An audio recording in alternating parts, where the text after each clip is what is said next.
And a very warm welcome to the second edition of the Reform Party podcast.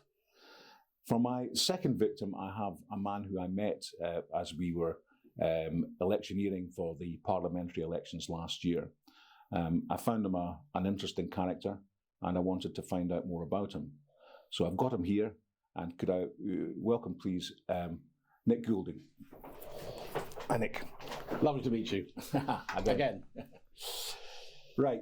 Do you want to start off perhaps just by telling people a little bit about your background, where you were born, what you've done in life, and we'll take it from there.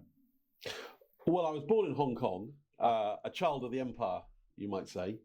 And then my father was in the Royal Navy, lived in various places around the globe. I then will leap to when I left school, I went to join the army and then went off to university. I did a politics degree in Bristol University. In fact, I started doing politics and economics, but I couldn't agree with the economics lecturers, all of whom were recently retired advisors to the outgoing Callaghan government. So were they all Keynesian economists? Is that the problem? They were more on the Keynesian side, and I was a little monetarist, you might say. Yeah. And we didn't see eye to eye. And the problem really was that I wouldn't accept what they said as gospel, and they were prepared to push the point. And this became desperately unpopular with everyone else on the course, who, like sheep, were happy to accept what they were told without question and carry on.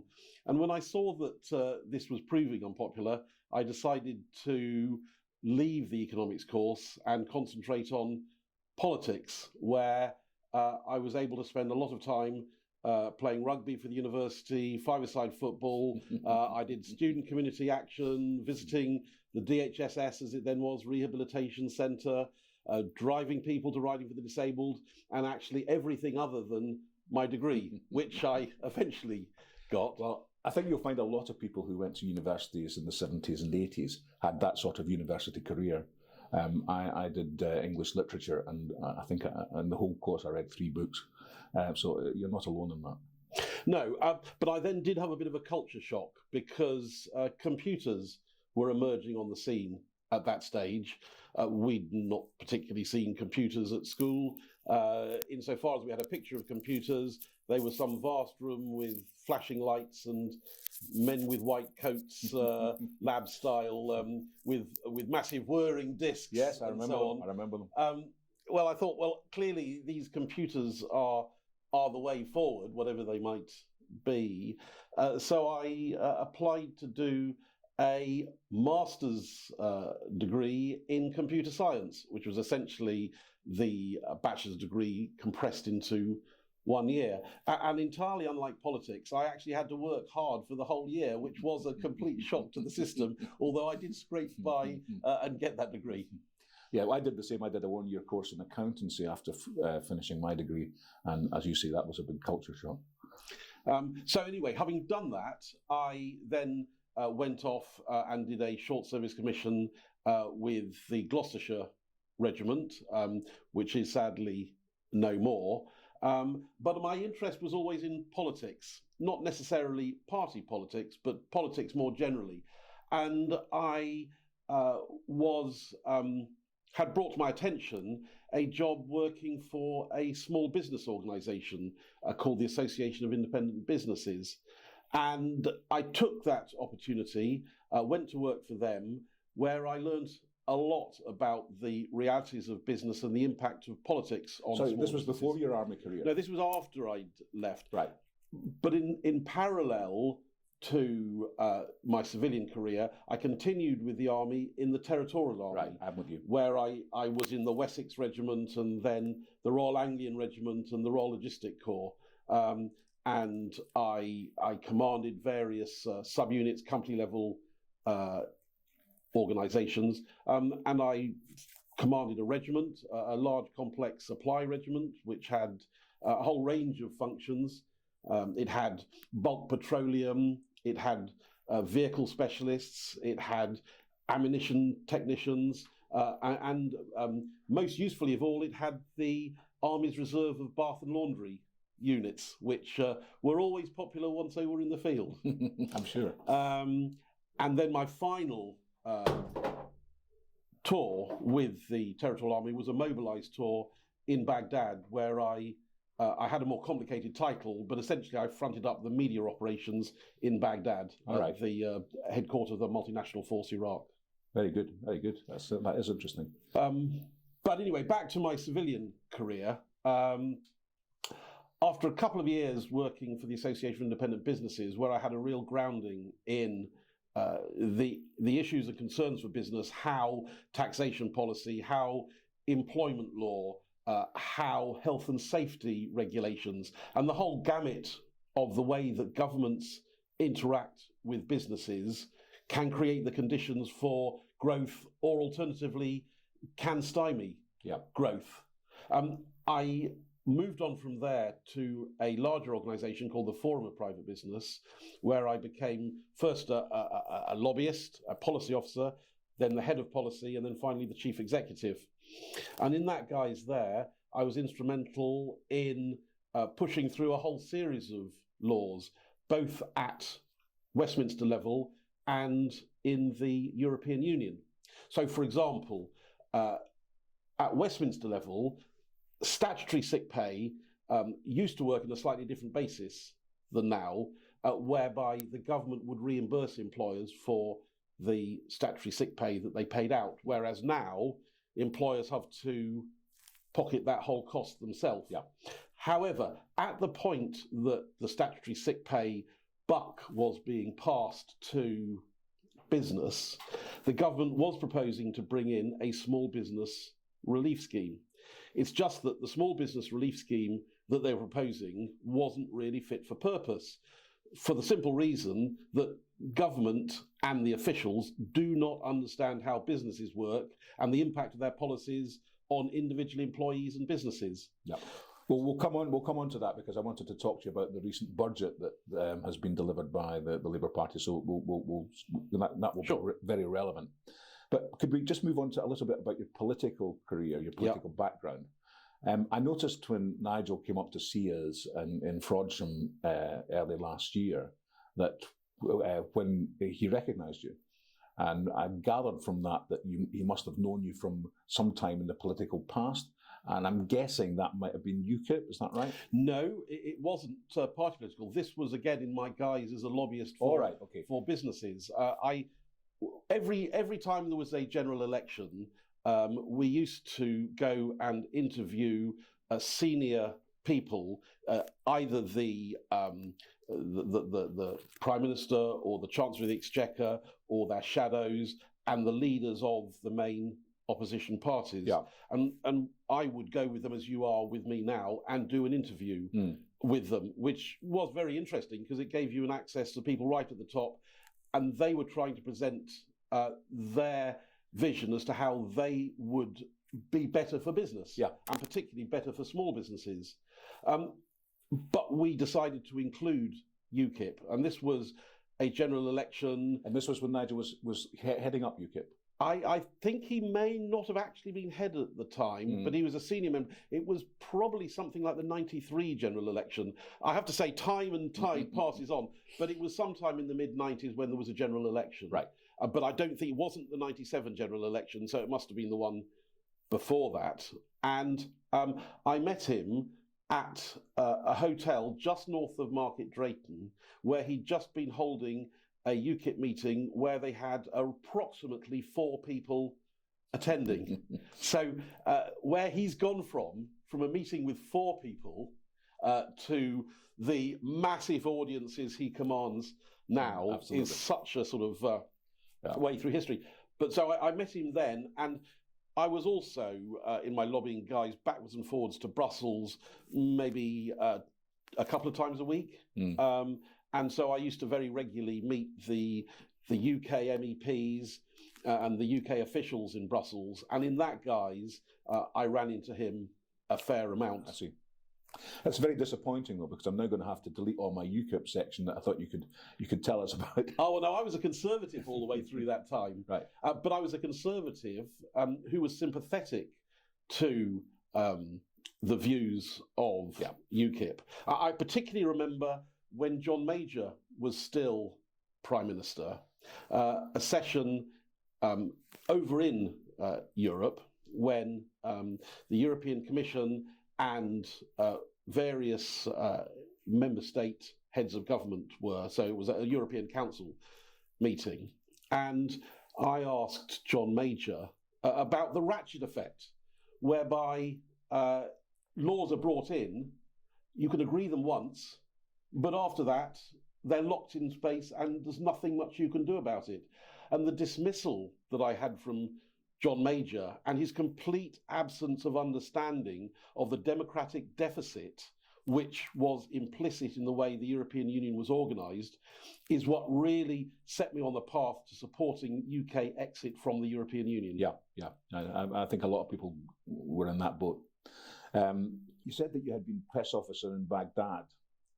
Well, a little bit more than press officer. I doubled up as the embassy press attaché because it was vacant at the time. And that was quite an interesting experience because my time filling that role coincided with Gordon Brown's official visit to Baghdad. So I got to coordinate the Baghdad end of the media management of a prime ministerial visit, which gave me a good insight into the way the spinning that's going on in the background. And I was party to a lot of the discussions that Gordon Brown was having with his officials, because I was an anonymous sort of military figure sort of lurking in the background. But there you go. It did give me an interesting insight. I knew Gordon Brown. I used to play football with him when his father was the rector in Hamilton in Scotland. And I also knew him when he was at university in Edinburgh. Well, I'll tell you my number one Gordon Brown story. I was, in 1997, standing in the queue in McDonald's in St Albans, and the phone went, and I picked up the phone while you were standing in the queue at McDonald's, and this voice said, "Hello, Nick, it's Gordon here." And I wasn't quite sure what this Gordon was. So this conversation went backwards and forwards a bit while I was trying to work out who on earth this Gordon was. It turned out it was Gordon Brown, wanting to remonstrate with me that we put out a press release about aspects of the Labour Party policies in their manifesto, saying that they didn't add up. And he wanted to explain to me why they really did add up. And that really illustrates the difference between the Labour Party when it arrived in 1997 and the Labour Party which has now fallen into government by default, you might say, in 2024. Yeah. I mean, I wasn't a big fan of the Labour government in 1997, but you had to take your hat off to the preparation, the dedication they had to the fine detail of everything, and they had dug into all of their policies. They knew the arguments as to how it was going to have this impact or that impact. You could have a sensible discussion with them. They might disagree with you and they might actually go off in different directions, but you couldn't fault them on their preparation and the diligence with which they went about it. Unlike the present lot that seemed to have no idea as to what they were going to do, how they were going to do it, or the impact of what they were going to do once they decided to do it. Well, I mean, I don't think there's any question that if you try to compare the calibre of the people of the New Labour at that time, and you look, I mean, everyone was high calibre, quality individual, whatever you thought of the politics. And you compare that with the cabinet that we have now, it's chalk and cheese. They were. And they'd also had the sense to prepare in terms of having some oven-ready policies that they could put in place when they arrived. And we took advantage of that by presenting them with some oven-ready policies where we weren't entirely eye to eye with the then Conservative government. And we got several measures, including the statutory right to interest on late paid commercial debt that was brought in. And that was a piece of legislation that I was largely instrumental in drafting. And made a difference to a lot of companies. And it does, as ever with these things, people have to understand what's there to better use it. But nevertheless, it was a step in the right direction. Yeah. But it does show how a well-organised political party can arrive in power and make some real differences straight away. An object lesson to the present government, which has failed to learn any of those lessons. Absolutely, yeah. I couldn't agree more. Going back to Baghdad, what now is your view of what happened? And I mean, that was effectively, it will always haunt Tony Blair. But what's your view of the rectitude of the war? Well, I'm no fan of Saddam Hussein. He was a ghastly dictator, and I think the world was better off not having him. Having said that, I think the way in which we sold the objectives of the war were wrong and were based on a lie, and that's never good.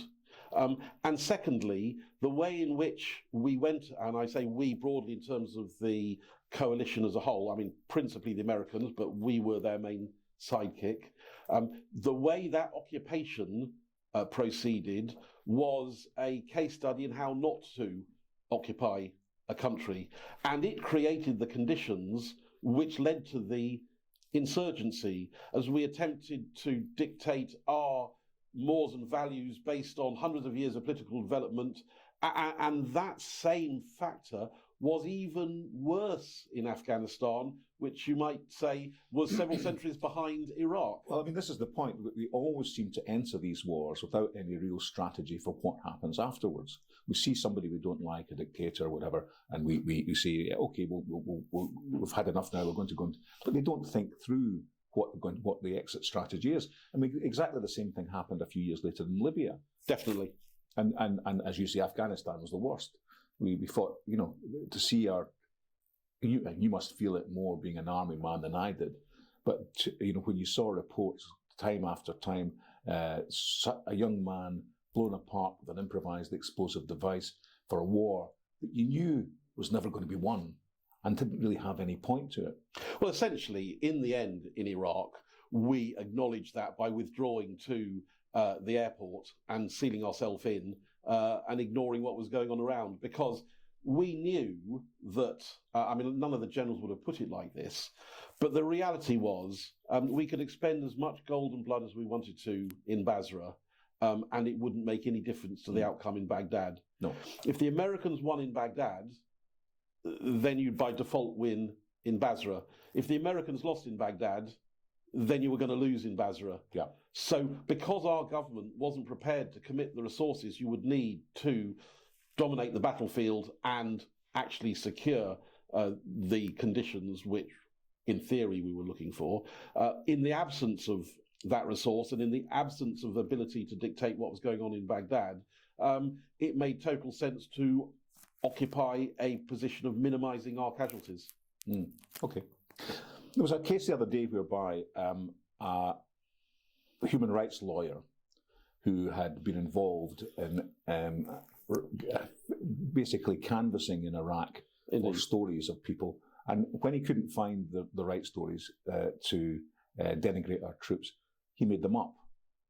And he got very large sums of public money expended for him to then fight these cases in the UK courts. Now, when this was all exposed, and a man called Shiner, and when this was all exposed, he didn't even go to prison. How do you feel about that? Well, I think there's a whole travesty. He created a nightmare for lots of soldiers who were facing the possibility of disciplinary action that could have led them going to jail. And it was all a put-up job. Yeah. It really tells you quite a lot about the perverse effects of the so-called human rights legislation, which often achieves the precise reverse of the intention that we have. And the Americans haven't got anything like as far down that road as we have. My own view is we should return to a position where the United Kingdom determines its rules and the way in which we are governed, and we should have no truck with foreign powers, be they collective or individual, dictating how UK citizens are ruled. But do you think in this case that would have made any difference? Because our judicial system is set up in a way whereby it can be exploited by this sort of thing. And he was presumably claiming legal aid for the people involved and so on, and racking up a bill. Now, unless we have a government that's prepared to change that, then we're not going to get much further. Well, there are two aspects to that. You're right, the government needs to have the resolve to do it. But actually, while you're tied up with the Human Rights Act and the European Convention on Human Rights, in a way that we weren't, although we were signatories, it wasn't within UK law until Tony Blair brought it in. The hands of the UK government were essentially tied by itself. So first you have to get out of that. Yep. Then it's a necessary condition that the government has the resolve to actually retake that control. And then if we make stupid decisions and we leave our troops exposed, we know exactly who to blame, and that's our own government. And it's that accountability to the politicians that we need to restore. Yeah, I couldn't agree more. You say, we'll leave EHCR, but what do we if we then replace it with something just as stupid, then we haven't really made any progress. I mean, this is what happened really with Brexit and immigration. We said that we were going to stop immigration and take back control. Now, we took the power to do that, but then we didn't do it. Well, we actually did the precise reverse. We took back the power and then we opened the floodgates. And that's the not Conservatives for you. The problem with a lot of this is that within government, there's a established set of views which are held in common by most of the elected politicians that we have in Westminster, and certainly by the officials who run the ministries. And where you've got that situation, it is virtually impossible for a government to shift unless they've got the strength in their backbenches to change the rules and reset where we are. That's why Prime Minister Truss was always on a hiding to nothing. I think she was partly the author of her own misfortune, but nevertheless, I think that it's also true that there may not have been a conspiracy in the sense that people met in darkened rooms, but there was a collective desire to prevent her from implementing the policies that she set out. Well, I think, Nick, if you look at it in detail, I think there was a conspiracy. Because I think that the way that the Bank of England manipulated the situation in order to have the bond yields explode and get rid of her was quite deliberate in my view. It may have been deliberate from the Bank of England. I mean, I don't want to be semantic about it, but a conspiracy implies that there's a collective will to action. But I don't think it needed that collective will to action. The various actors who carried out the actions that led to that result were doing what they thought was right based on how they understood the world. The fact is, though, in my opinion, the way they understand that is entirely wrong. So I think it's highly unlikely that there was some controlling brain that was dictating how this conspiracy was going to unfold.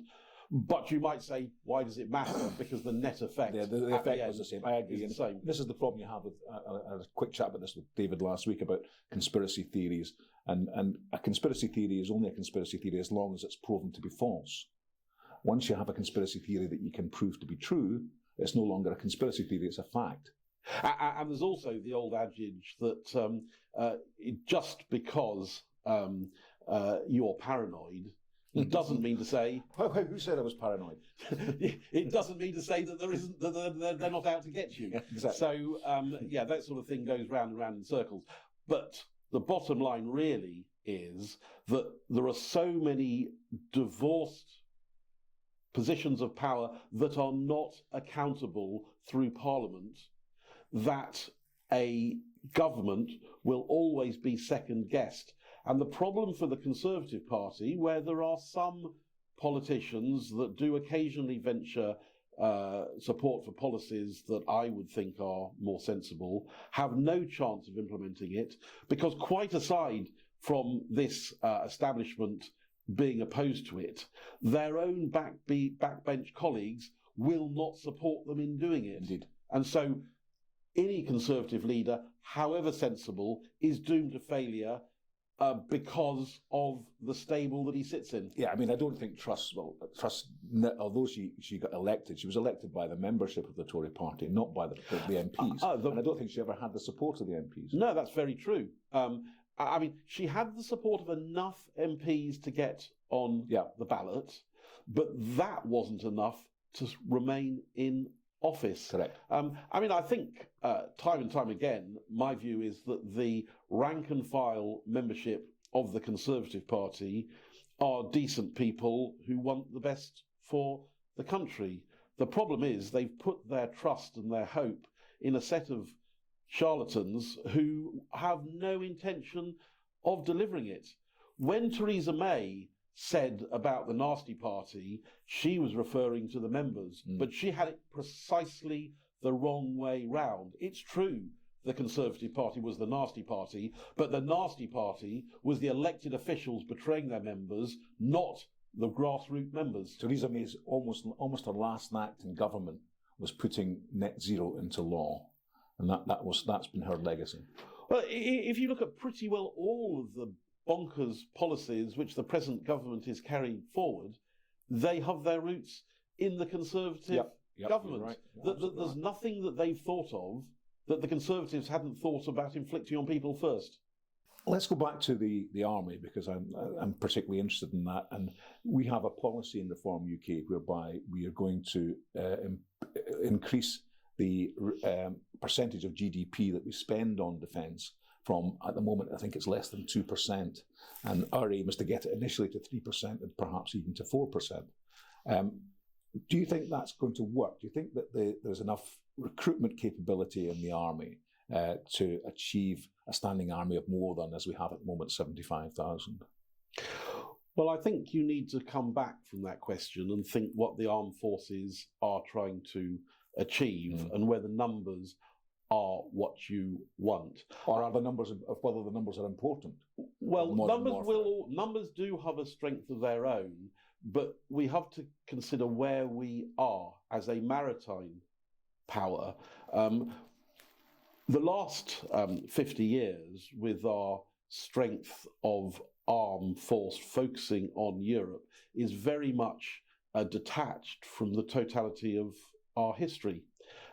We are still a trading nation, and it's in our interests that those trading interests are properly defended. Of course, we do have to support our allies in NATO, but we also need to be able to project power outside the NATO area to ensure that the United Kingdom's legitimate interests, alongside our allies, and particularly our principal ally, the United States, are properly protected. And so the army needs to have the scale to be able to generate forces that can be used either in Europe or elsewhere. But what that also implies is that the Royal Navy, particularly with the confrontation with China, but also with the pirates in the Arabian Sea, and the obstruction by Iran in the Gulf of Hormuz.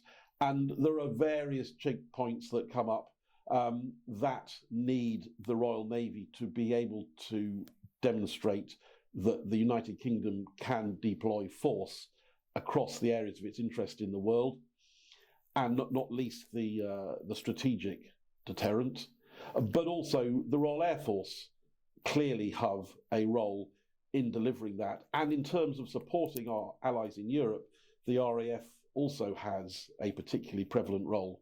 But armed forces are changing at the moment. The role of drones that you will have seen most lately in the Ukraine, but also in other wars such as in Armenia, where drones are deployed by the Azerbaijanis were the principal vehicle of their lightning victory. So the fact that we only, in inverted commas, have 75,000 soldiers is not necessarily a terrible thing. I mean, I actually think we do want to have some expansion in the armies numbers, but I don't think we need to have hundreds of thousands. But I was going to come on to one of the reasons that we don't attract the recruits that we used to is partly the conditions in which, in this day and age, soldiers are asked to live, which is not up to standard, and we need to address that sort of thing, and the way in which we reintegrate veterans into society and recognise them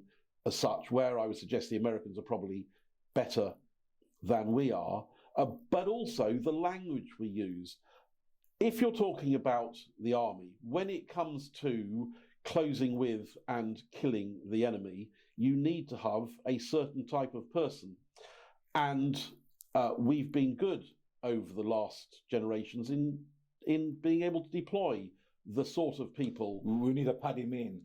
You do need a certain number of Paddy Mains, probably not so many, but you need to have a structure which generates your Paddy Mains. And at the moment, our language paints a completely different picture as to the sort of person we want. You've only got to look at the RAF's recruiting scandal where they tried to remove white males from their recruiting target. The army is not immune, and the armed forces more generally are not immune from DEI. No. And I think that the generals and admirals and air marshals are not quite as, but many of them are some way down the same route that we see so many of our senior officials. Let me put something that's maybe a little bit more controversial to you, in that my view is that by the time kids have come through school, university, probably not, whatever, but by the time they get to the age of 18 and you may want to recruit them into the armed forces, we're not going to do it because they've already had so much shoved down their throats in terms of the what a terrible country this is. Why would any of them want to fight for it? Well, we do need to rectify that situation, and that's somewhere that Reform UK will speak strongly to people. And particularly, it's the role of young men that the culture that has dominated the public sector have denigrated. So it's hardly surprising that you see young men feeling alienated from society. And really, historically, it's the young men that should be the bedrock not only of our defence but of our economy, because the reality is they will spend longer in the workforce and they will work longer hours. And yes, we want to ensure that women have opportunities, but not in a way that belittles men and reduces their opportunity.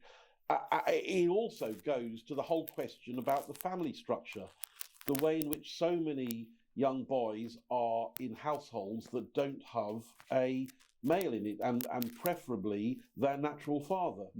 And one of those policies that particularly attracts me to Reform, that you will see in the contract, is the emphasis on providing greater support for families to encourage, at the moment, taxation, benefits, the education system. They all push the legal system, the divorce laws. These are all custom made to undermine families. Now, that's not to say you can force two people who don't want to stay together, and that's not what I'm suggesting. But where the state puts its incentives should be to encourage family units to get together and remain together, not least because that is the very best thing for children. And all the studies show that where you have families that have stayed together, the outcomes for children are significantly better. And that is something government should be encouraging, not undermining. Absolutely, I agree with that. But do you think, in general, we talked last week about the lack of patriotism that's generally felt now by comparison with how it was, say, in 1940.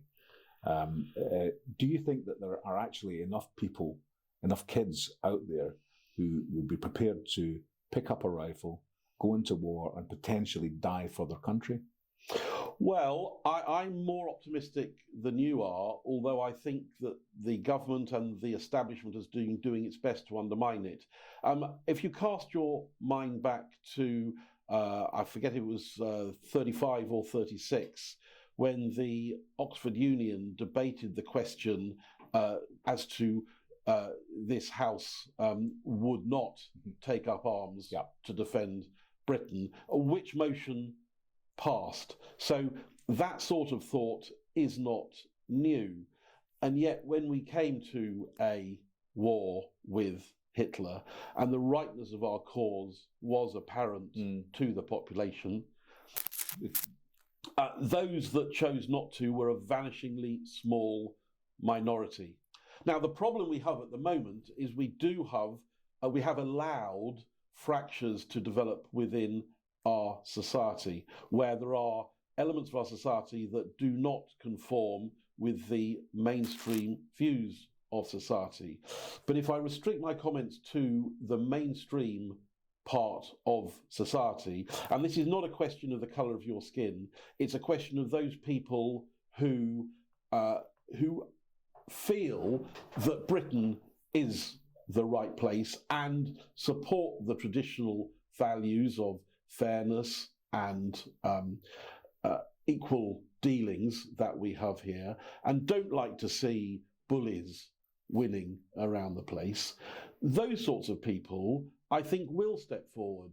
I meet a lot of young people, and I am always impressed. If I listen to what I hear on the media about young people, and I took that as gospel, I'd be a lot more depressed than I am when I meet actual young people. Well, I'm very glad to hear that, Nick, and that cheers me up no end, because that's, as you say, not the impression that we're getting from mainstream media, is it? Well, those elements of our society, I mean, the bedrock of the armed forces were the traditional working class. They provided the numbers. And not that other people didn't step forward, but in terms of the numbers, that's where it came from. And when you look at those same boys, the ones that are being excluded from school, and does that, in a sense, if they are feeling isolated and excluded and so on, does that kind of push them more towards an army career? Well, there's a minority that go that way, but for those that do take it, it can be a real saving grace. Many people who've come from fractured households they can find a unity, a strength in being part of a wider family of people that replaces what they didn't have in the first place. But really, as a society, we need to make sure that they do have that in the first place. I mean, when people were coming into the army years ago, it isn't that they came from perfect backgrounds. It wasn't that their civilian life was a bed of roses. In fact, in many ways, what young people experience in their life now is a lot softer in that sense than the school of hard knocks that applied previously. And yet those people in previous generations were able to step forward. And I have no doubt that the people in the current... You have to deal with people as individuals and how they are. So I'm not saying that the army should be treating the recruits of today in the same way as they were in the 50s. No. Because I don't think that would get the best out of those people. But in terms of recognising and encouraging them to support their country, to believe in Britain, to be prepared to put their life on the line for Britain, knowing that their country will back them, is exactly the sense that we want them to feel. Yeah, well, I mean, if you could do that, then great. I just wonder whether or not our country really has got their back these days. I think that these human rights lawyers like Shiner you were describing are precisely the sort of symptom in society which undermines that sort of thing. But the same is true of the school teacher who talks down the historic contribution of Britain. Britain is the greatest force for good that the world has ever seen. You've only got to look at the role we played in the Industrial Revolution, and the much maligned colonial empire actually brought people out of poverty. It removed them from lives of suspicion. Abolished slavery. It did, and if it wasn't for the money and gold which the British Empire had expended in the 19th century, slavery would have a continued and much stronger hold, because many other powers didn't want to get rid of slavery. Yeah. And I'm not just talking about European powers, I'm talking about powers across Africa and Asia who reluctantly were dragged away from slavery at the point of a British bayonet. Right, moving on to Reform UK's policy on veterans. Yeah. We have quite a strong policy in veterans to say we want to help veterans, but it's a bit, to my mind, a bit woolly. There's not enough detail in it in terms of exactly the things that we would do to help people go back into society once they leave the forces. One of the problems we have at the moment is the numbers, because if you went back when we had a larger armed forces, so the local support networks for veterans were that much more pronounced. Now, many veterans are well prepared for civilian life, but it's clear there is an element amongst the veterans who, some of them may have been institutionalised to a sense. And traumatised.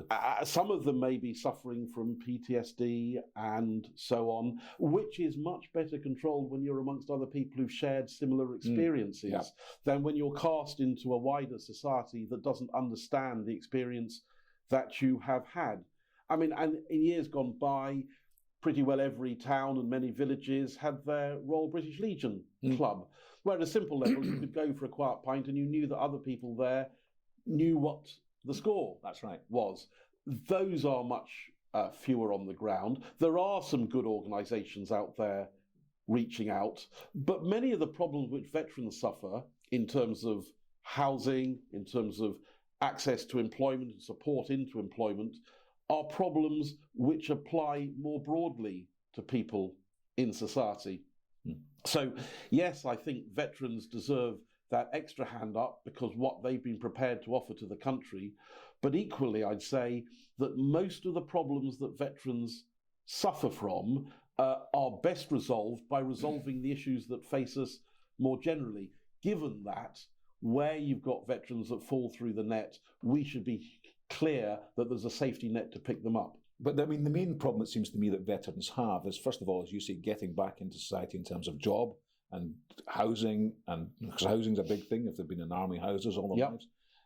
But also, there does seem to be an element whereby I don't particularly like this PTSD thing. I don't like any of these acronyms very, very much.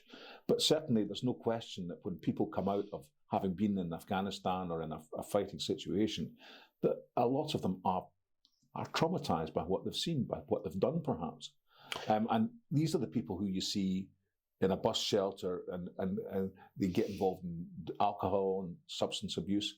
It's a familiar pattern that happens again and again and again. It can certainly be a factor in individuals, and particularly where that trauma is a result of their military service. We're letting them down. We are. By not picking that up. In many cases, their needs are complex. They may resist assistance. I remember actually during the general election, I regularly bumped into an individual in the middle of Chester who turns out to have been an ex-serviceman. I did offer to signpost him to services that would assist him, but he was vehement that that's not what he wanted. And you can't force assistance on someone who doesn't want it, because they are agents of their own destiny, and they need to be given that agency. I think perhaps we should try to minimise people coming into that situation by looking at the exit arrangements from the armed forces to ensure that people who are vulnerable in that way have appropriate support before they may have fallen off any cliff.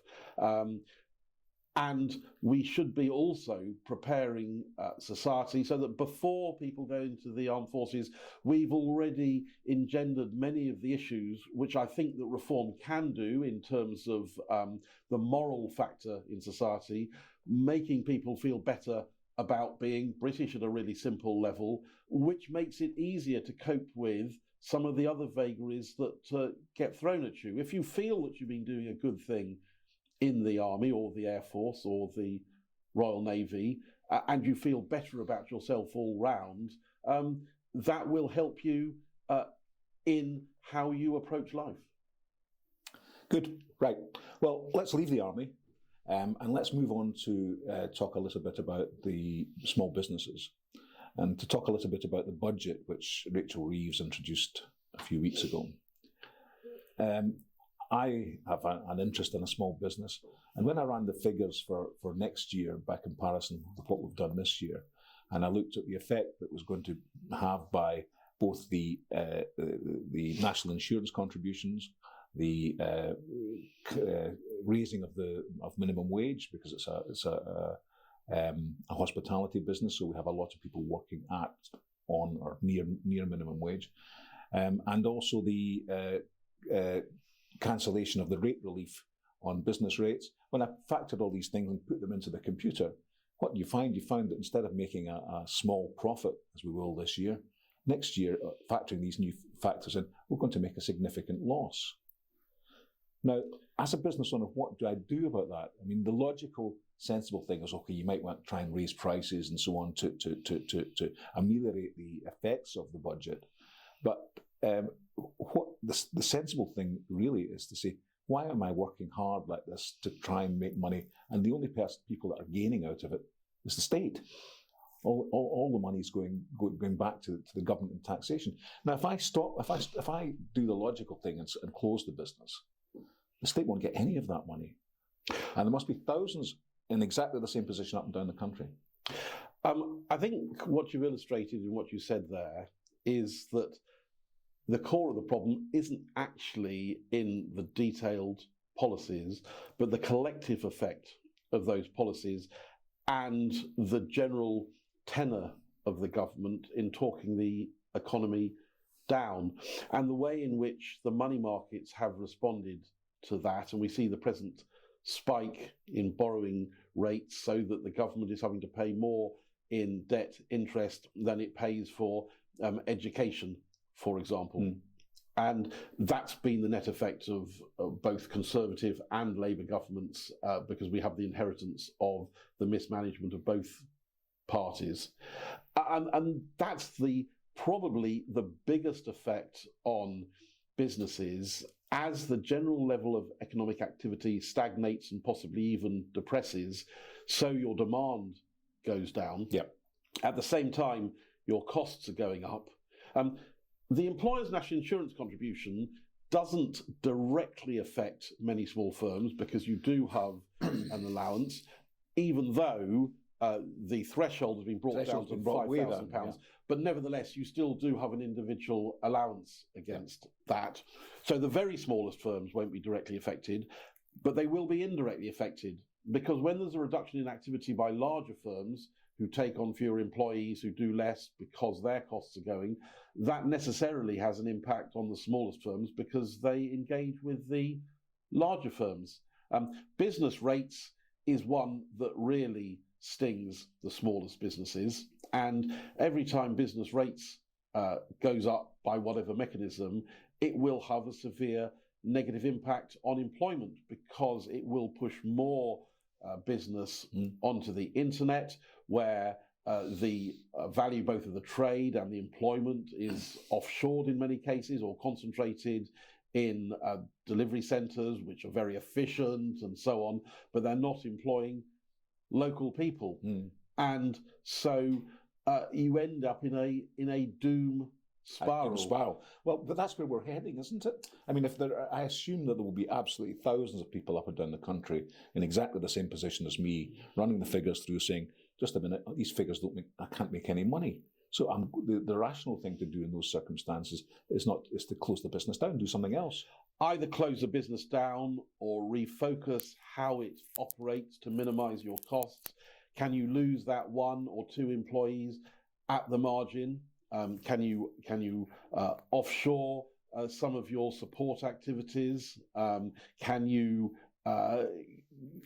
make that 1 employee that you keep more efficient and you get rid of the other 2? There are all sorts of ways. Can I get robots to deliver the meals instead of staff? That sort of thing. And can you dispose with the staff at the till because everyone's using the automated machines at the exit from the supermarkets? And you can see that sort of thing. I mean, and if you were Tesco's or Sainsbury's or any of those other Morrisons, any of those other big supermarkets, those employees are a big fixed cost. So if you can shift some of those and get people either shopping online or using the automated tills, then you're going to do it. Although I would say there's a cautionary note in that, which is that levels of shrinkage from stores that have gone so far down automation have gone up. And at the same time, as the police are apparently disregarding shoplifting below an astronomical threshold, then why wouldn't people shoplift when the opportunity presents themselves? Now, many people wouldn't, but there's a strata of people who perhaps might take that opportunity, and you can see that in that shrinkage rate. I mean, one thing you haven't mentioned, which is really a propellant of the business issues that we have, is net zero, where the costs, direct and indirect, of net zero are slaughter. We've seen the chemical industry suffering. Grangemouth just closed. And that is true across a whole range of industries. The costs of fuel makes an impact, whether it's heating fuel, electricity or vehicle fuel, clearly has a big impact on businesses. So how do you think it's going to go? Because clearly there's no appetite in the Labour Party or the Labour government for doing anything about the net zero targets. You know, they're not. It doesn't appear there's any sign of a U-turn. So therefore, you have a situation whereby with no car industry, with no chemical industry, with no the industrial degeneration across the whole of the country is going to be massive. And as we move towards it, it's only a few years away, 2030. As we move towards that, where do you think it's going? The two things can't happen. Something's got to give. What do you think will give?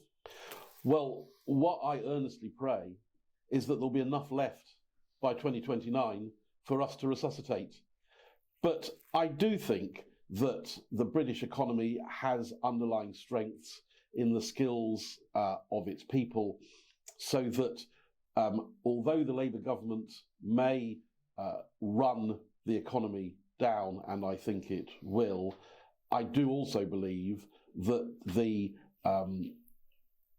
initiative and the drive of the British people will allow us to recover from that, because we have some real underlying strengths, and you can't wipe that out in 4 years. And so individual industries may disappear off. I mean, you've just got to paint yourself back to Germany in 1945, where if you want to see total destruction, it's difficult to exceed that in its totality. Yeah. And that was left was being carted off by the Russians and the French back to France and Russia. And yet, by 1952, the German economy was really starting to motor. And by the late 50s, it was a miracle of economic success. So do I think that the effect of the present net zero lunacy will be fatal for our country? I think it'll be damaging, but I don't think it'll be fatal. But what I hope it'll do is bring people to their senses so they elect a government that's prepared to remove those shackles, to have a policy that brings in nuclear and gas to allow us to power a significant reduction in energy costs, so that, like the United States, we drive energy costs down, which means larger industries become much more effective, and across the whole economy, people are energized to actually invest because they've got a faith in the long-term future. So I don't think that with the best will in the world, the present government is going to achieve a positive outcome for our industries, and we will see particular sectors suffering badly, but that Britain will be able to recover from it. Well, I hope you're right, because I mean, assuming that we do take over in 2029, as I think all the indicators show at the moment is quite likely, we do have to have something there that we can start with to save Britain. And I'm not as concerned as you that perhaps it will. I'm more concerned than you that there will be enough there to save. Well, what you can't remove is the energy of the people, and we have a lot of people with a lot of experience. At a simple level, if Britain becomes an economy that removes the shackles that obstruct business and industry, then not only will the people that are here be enabled to actually step forward, but many people who've left this country and are outside here and are looking for opportunity will return, and the money will return here when the clear business opportunity is But by that time, will the socialists not have effectively destroyed us by not having the people available to come through? I mean, in 1945, the German engineering was still strong after the war, and so therefore they had the capability, the people, to rebuild our economy. Now, what have we got in terms of? Well, just to take issue with that, in 1945, the German factories were flat on the floor. But they had engineering expertise to quickly get them back going again. Their male population was down by some 4 million, some of whom were drifting back, but many of which were never to return. And that portion of their working population was also deeply traumatized, dislocated, and nevertheless, in the worst possible circumstances, you might say, and yet they managed to recover. They brought it on themselves, and then they pulled themselves up by their bootstraps.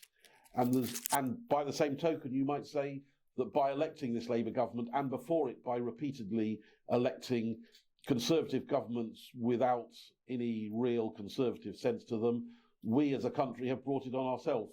But we sure can pull ourselves up by our bootstraps and restore Britain to be. I am confident that with a reform government, Britain will be an economic envy of the world by the 2030s. Well, let's hope you're right. How did you recently fought the general election back in June? Yeah. How did you find it? I found the reception on the doorstep was excellent. I found the reception on the streets was excellent. I also found that the ability and the willingness of our supporters to engage was a quantum leap better than it was in 2019. Yeah. If I looked at the membership database when I fought the general election as the Brexit Party candidate in Weaver Vale, we had a similar number of supporters on the database, but only a handful that were prepared to come out and help. By the 2024 general election, you only had to pick up the phone to a supporter and they were up for helping you. And that wasn't just in Chester North. I was engaged in work with supporters in Ellesmere Port and Bootle and Warrington South and Tatton. And in all of those places, I found it was the same sort of response from our members and supporters. They were still a minority, clearly, at the time, because you can see the voting figures, the ones that voted for the Conservatives. I think the Conservatives, you have to take your hat off to their campaigning in the final stages of the general election. They were very effective in selling that message that as they would put it, vote reform and let Labour in. But now I think the boot is very much on the other foot. Yeah. I couldn't have stomached supporting the Conservatives in the last election because they'd lied to us so often previously, and there was no evidence that if someone's lied to you, a few times, that they're not going to carry on lying to you. And yet, 4 million people did vote for us. Our votes were largely driven by the national campaign. Indeed. And they were particularly engendered by the arrival of Nigel Farage, who made a quantum difference to our ability to actually reach through. Yes, that was one of the things I noticed, that almost, if I compare myself with the other seats in the world, we all fought very different campaigns. Some almost did nothing, others had 20,000 leaflets delivered and so on. And in terms of the result, the percentages, it made no difference whatsoever. I'm convinced that's true. I'm sure that the ground game and local activity does make a difference. And I say that on the basis of having worked within the Conservative Party for a long period of time.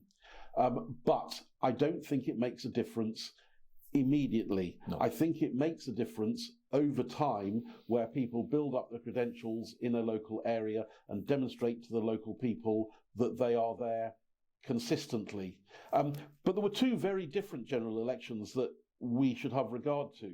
And apart from the 2024 general election, with our just over 4 million votes, it's also worth considering the 2015 general election, where I was a Conservative and fought as a Conservative, but UKIP got as near as, 4 million votes in 2015. Clearly that was in the run-up to the Brexit referendum. But those 4 million votes or so that UKIP managed to gain under Nigel Farage was despite the national campaign. Because at that stage, the mainstream media did everything they could to ignore and isolate UKIP. The social media that's now so prevalent did exist, but it was nothing like the same thing that it is now. But what UKIP, and I'm speaking as an outsider here, but what UKIP did have was local activists that were well organised in branches and got out and knocked on doors. And they weren't just doing it in the 2015 general election. They'd been doing it for the 10 years up to then. Yep. They had their street stalls, they had their leaflets, they had their newsletters. Well, I mean, I'm new to electioneering, so I didn't know what to expect. But I, like you, was astonished at how the activists, how they contacted you. Can I? Have you got more leaflets? Have you? Can I come round and pick them up from your house? Yeah. It was all a can-do thing, and I was really quite surprised at that. Now, I don't know how we best use that enthusiasm, because, as you say, I'm not sure that actually the delivery of leaflets had a great impact by comparison. But it did. The point I'm trying to make to you is, in the right circumstances, it can, because in the 2015 general election, in contrast to 2024, the main way that UKIP delivered its 4 million votes was by that local activity. But it wasn't local activity at the point of the 2015 general election. It was in the run-up. It was the activity, not just, but the long run-up, the 10 years before. So we should be starting that local activity now in order to move towards the 2020. Very much so. And we need to be fighting those local election battles so people can see evidence that a vote for reform actually makes a difference.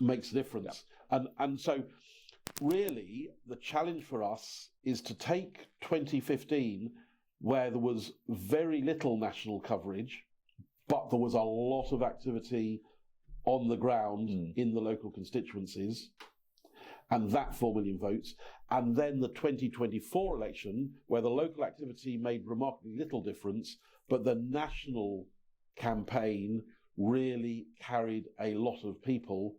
To bring those two things together, to turn that into the 8 or 9 million votes that we will need to form a government. And the reason I say 8 or 9 million votes is, historically, you're looking at more like 12 million votes to form a government. However, that's when you've got two main parties. Once you've got three main parties, depending on how those votes break down in individual constituencies, I expect that at the next general election, the winning party, whichever one it is, will be more in the range of 8 to 9 million. There is discussion and there is thought at the moment that the danger is that we split the right-wing parties. And I think this is entirely wrong, because I think even thinking these days about right and left, it's not the right way of thinking about politics. But there is this perception that there's a danger that we split the anti-Labour vote, if you like, and let Labour go through. And there's talk of the possibility of some kind of electoral pact whereby the Reform take all the ex-Red Wall seats and take Labour out there, and we leave some of the other seats to the Conservatives. Now, I would be fundamentally opposed to that. What would your view be? Well, I think it's wishful thinking by the Conservatives who feel under pressure. The Conservative Party is as much anathema to many Reform supporters as the Labour Party is. They're the ones that have allowed the migration debate to spiral to its present ridiculous level. They're the ones that brought in the net zero lunacy. And so a tidy deal between Reform and Conservatives isn't going to happen. And neither do I think it's required, because Reform, I see the evidence of shift from the Conservatives in the constituency of Crewe and Nantwich, where I have the honour to be the chairman. We are seeing that approach from Conservatives. We see in the last two MRP surveys Reform winning that seat. And where Conservatives, who are themselves genuine small c Conservatives, see that Reform is the place to best displace Labour, then in the same way that we lost votes in the last election, we will gain a flood of votes. So we need no formal pact. We can trust people to tactically vote as they... What we do after an election, when we know the facts on the ground as to how the people have spoken, and we can see that Reform have X number of MPs, Conservatives have Y number, and Labour have Z, and the Liberal Democrats and the Greens and so on and so forth. At that stage, if there's a requirement, because no one has an overall majority, then clearly all parties that have the interests of the United Kingdom at heart will wish to engage in the necessary discussions. But it's premature to engage in those discussions until the people have spoken. And I confidently expect that Reform will actually win the seats at the next general election, so that will be not required. Well, we certainly have huge wind in our sails at the moment. And if that were to continue at the current sort of trajectory, by 2029, there would be no question that we would have an overall majority. Do you see any threats to that? Well, there are a number of challenges that we face. I mean, the obvious threats are that the Labour Party and the Conservative Party get their act together and provide more effective options. That wasn't the ones I was thinking about. I rather dismiss those threats because I don't actually have great confidence that either of those parties are capable. The threat's going to be from ourselves. Oh. It's going to be missteps or mistakes that we make and that our leadership make. And as I said last week, I think we have made some already. But it's a question of how many more we're going to make before the election. What Reform needs to demonstrate to the electorate of the United Kingdom is that it is a fit and proper party for government, because we need to attract a whole swathe of new voters who may have been sceptical of Reform and its predecessor entities in the past. And in order to do that, we need to have clarity of purpose as to who is an acceptable Reform candidate. So those people who feel offended that we haven't rushed to ally ourselves with Tommy Robinson, for example, are barking up the wrong tree. Tommy Robinson represents a strand of thought, a strand of approach, which is not aligned with Reform UK, and Reform needs to continue to be very clear about that. When it comes to other policy areas, there may well be differences. But when you see people on social media saying, well, if Reform doesn't support this, I'm out, and Reform hasn't supported that, and so that I'm off, it misses the point. No political party that achieves success has a body of supporters that all agree on everything. Life of Brian, I think, is a fantastic film in many ways with the allegories that it brings to life. And that scene in the Colosseum where the Judean Popular Front and the Popular Front for Judea and so on are sat there in ever-decreasing numbers is a recipe for an approach which will demonstrate failure. I mean, I think it's a good thing that Reform is not built on an ideology, and therefore we can't be put, as individuals, can't be put to any kind of purity test to see if we pass it. The Tommy Robinson thing was an interesting one because whatever you think of him, and there are different views in terms of what he's doing now by comparison with what he perhaps did 20 years ago. I mean, I was reading up in my UKIP notes, and this isn't the first time Nigel actually resigned from UKIP because I think it was what's the name of the guy? Batten. Mm-hmm. Gerard Batten admitted Tommy Robinson into the party, and that was the point. So Nigel left. So the antipathy is long standing. It's not necessarily a direct antipathy between Nigel and Tommy Robinson. It's that Tommy Robinson exudes an approach to politics and the UK body politic, which is not one that we want to pursue. And so, it's not like they're butting heads individually because they're not in the same paradigm. Tommy Robinson is not a politician. He describes himself as a journalist. Well, that's fine. He should stick to his own métier. We at Reform cannot and do not want to align ourselves with him. That doesn't mean to say that people who may have sympathy for him should not vote for Reform. But in the same way, we need to be a broad house. And we need to accept a range of people who all have in their hearts what is best for Britain. Because that's, in a sense, what Reform is about. It's restoring the political governance of Britain to something that actually backs Britain, that wants the best for this country and the people of this country. And that's all the people of this country. I don't myself look on that question of Englishness or Britishness as a question of the colour. That's very fortunate, as I'm obviously Scottish. Well, quite. But, in Scotland, very specifically, there isn't the same level of migration. No. Scotland has its own issues when it comes to nationality, and you will see regular reports of how elements within Scotland are not enamoured with English people who live. As I said last week, I'm not a nationalist in that regard. But there are many who are. But that sort of approach to nationalism is not where Reform is in Scotland, in England, in Wales.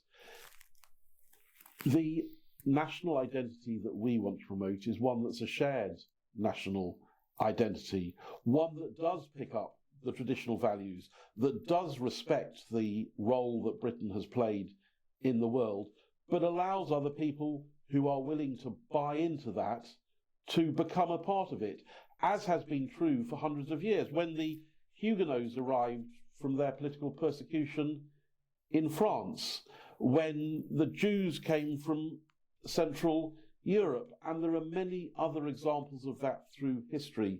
Those people arrived with distinct identity, but all wanted to contribute to Britain. I mean, a more recent example... Ugandan Asians. I was just going to say Ugandan Asians. Oh, not East African Asians more generally, because there were plenty from Kenya and Tanzania that came as well. So they are all good. And the Hong Kong Chinese who are coming here, these are all people who contributed to our economy and are willing to buy into our underlying values. And so it's not the colour of your skin, but to paraphrase Martin Luther, it's what's written on your heart by which we should judge people. Absolutely, absolutely. Well, thanks very much for that. It's been very good. I'd like to, I'm aware time's getting on, so I would like to finish with a few questions which you can answer yes or no, if that's all right. Yep. So, would you abolish the House of Lords? I think the House of Lords sorry, I can't answer yes or no. Why not? No, the House of Lords has been fundamentally destabilised by the changes which were brought in by Tony Blair. It is not currently fit for purpose. I'm not in favour of a unicameral parliament. I do think there needs to be a second chamber. I'm not personally convinced that a directly elected chamber is necessarily what you need, but I think that debate needs to unfold. But certainly we need to have a second chamber, and it needs to be one that can apply the necessary revising function to the primary house. Should we change our voting system to proportional representation? Well, I think right. Proportional I'm not getting on representation. very well with these yes or no answers, am I? Proportional representation covers a multitude of sins. There are bad proportional representation systems, and there are better proportional representation systems. What I think I can be absolutely clear about is the present first the past post system has not delivered, particularly in a multi-party environment, a representative parliament, and we need to see change from that. Now, if you call that change proportional representation, great, but I think we need to be careful when we do that we don't fall out from the frying pan into the fire. I'll keep trying. Should we get a new model for the NHS? The NHS does need fundamental change. Should we lock down again in a future pandemic? Perhaps the worst effect of that lockdown is that it precludes that policy option in the event that something really did warrant lockdown.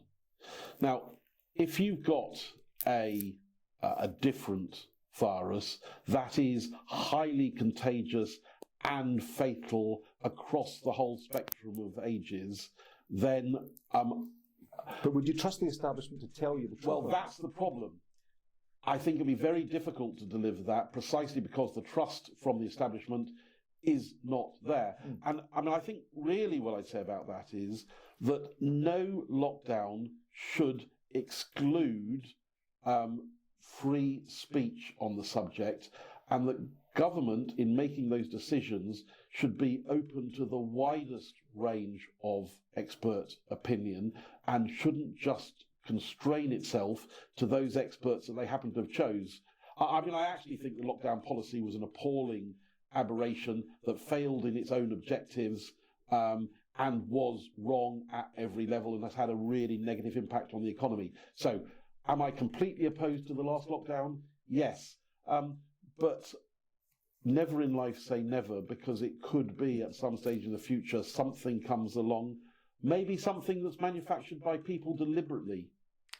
Yeah, I know what you're saying, but I don't think it's, I think it's the trust. Well, because that trust has been destroyed, it will be awfully difficult to go down that path again, and that in itself is a pity.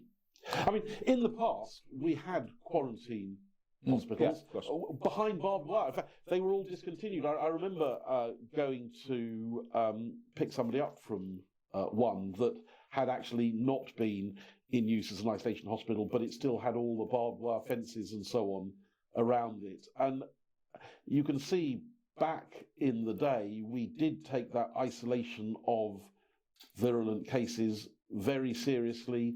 Indeed, well, if you look at it with dogs, look at the way we used to control rabies infection in this country. And that actually served us quite well, although I do note that since those controls were taken, we haven't got a rampant rabies Don't seem to have. across the country. Only in one political party. Oh, well, yeah. Should we abolish the Supreme Court? The Supreme Court in its present guise should be abolished, but the answer to that slightly depends on your answer on the House of Lords, because it all part of restoring primacy to Parliament, and we should not have a Supreme Court that adjures to itself the ability to override Parliament. Should we repeal the Equalities Act? Yes. Should we repeal the Climate Act? Yes. Should we abolish the Arts Council? We should abolish pretty well every quango we can find. I'm struggling to think of an exception, but at least at the start. My absolutely favourite one is the Arts Council, because why, if we have no money, as everybody keeps telling us, why are we expecting hard-working people to pay their taxation in order to fund George Osborne's seat at the Royal Opera? Well, the only way I'd come back at that to say is that although I take your point, it doesn't actively harm the economy in a macro way. Should we build on the Greenbelt? We shouldn't have governments that create conditions where pressure to build on the Greenbelt is forced on local communities. I do believe that local communities should make the decisions about development in their own areas, but the overriding factor in this is the failure of our migration policies. If you bring millions of additional people into this country, you will necessarily dislocate the housing market. So if we are able, and I believe reform would, to exercise tight control over migration so that we don't generate the spiralling demand, then we can more safely leave those decisions. But we also need to remove the other obstacles to fulfillment of housing need, the various ways in which government is creating burdens for landlords and disincentives for people to entering into the housing market are creating the conditions where the government is going round and round in circles trying to solve a problem that it's created itself. So in abstract, I am not broadly in favour of development on Greenbelt. I think that local communities should be allowed to make decisions that affect themselves, and national government should not be creating the conditions. The only problem with that, Nick, is that what you find in practice is if you say that local people should be able to make decisions, is that whenever any planning application comes through, almost inevitably they say no, because they don't want more housing in their area, because that devalues the price of their house, and they don't know who's going to move into the other houses. And so, obviously, they would then take up doctors' places and hospital places, etc., etc. Well, so whenever you put a planning application to local people, say, we have a new housing development down the road, they always say no. Well, not necessarily. I spent some years in different parts of the country as chairman of parish councils and as member of parish councils. So I'm well aware of the local feelings that arise about these developments. And part of the problem is people wish to impose the wrong developments at the wrong place at the wrong time. If you ask people, should we be able to give planning permission for local people and local builders to make small-scale developments which are sympathetic to the area, particularly if they incorporate housing provision for local people who might not otherwise be able to stay in the area, and you go with the grain of the local community, then it's much easier to get that permission. If you decide I'm going to parachute down from space a development of 560 houses and plonk it on the field behind you, then it's not very surprising that people don't like it. Yeah. So I don't have the same feelings of denigration for local communities which you see from government ministers. They're suffering from the frustration of the policy imperatives that they've created themselves through their failures across that broad range of policies such as migration, which I pointed out before. So frankly, those government ministers attempting to impose that development on the Green Belt have only themselves to blame. Good. Well, that's not a one-word answer, but it's a very comprehensive answer. And can I thank you for it? My pleasure. And can I thank you very much for coming today? It's been a most interesting. I found it a very interesting discussion. I hope that the viewers. I enjoy myself. Yes. Yeah. Good. Thanks, Nick. Thank you.